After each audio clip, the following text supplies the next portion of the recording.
That's right, we have another YouTuber horror movie, this time from one of my favorite YouTubers, Markiplier, who is very famous for a lot of things. If you grew up around the 2014s, 2015s around the time, you probably mostly know him for his Five Nights at Freddy's playthroughs. So believe me when I say that I was surprised when I found out that Mark was gonna be making his own feature-length film. Not only that, but a feature-length film based on a indie horror game. It was just interesting to see how this guy, who is not only directing the movie, he also stars in the movie, he also wrote the movie alongside with the game's creator, but he also edited the movie, he self is distributing the movie. It only started with a couple of theaters, but it blew up so much from people begging their local theaters to show the movie, so now it's like this big wide release without even having like a Hollywood distributor, which is amazing to me. I'm so glad to say that this movie is actually pretty good, at least to me personally. It is definitely a movie that is not gonna be for everybody. Now, I do want to get all my negatives out of the way. First of all, I do believe like the first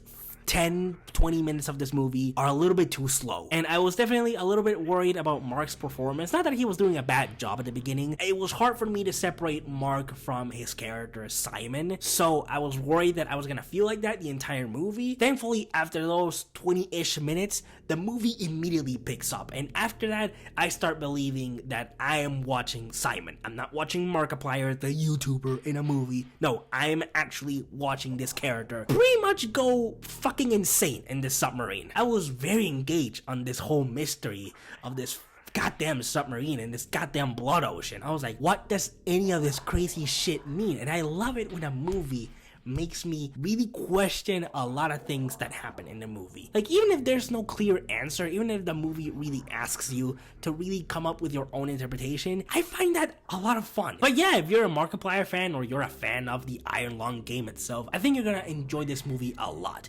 But if you're not a fan of Markiplier or a fan of the game, I don't know how you're gonna feel about it. Like, I feel like you at least can appreciate how much work went into this movie. And you can definitely see that this is not just a quick cash grab. You can see the passion project behind it. You can actually see that Mark was truly passionate about this game, that he wanted to do justice by this game with this movie. And look, not to compare it to another horror YouTuber movie that came out pretty and recently, I'm not trying to put anybody down, but watching Iron Lung and comparing it right next to Shelby Oaks, you can definitely see how Iron Lung feels like it has a lot more of a clear vision to it. You can actually see Mark's fingerprints on Iron Lung, where Shelby Oaks, on the other hand, it just kind of feels like Bender done that. It's like a lot in one movie. And again, I'm not trying to put Chris Stuckman down.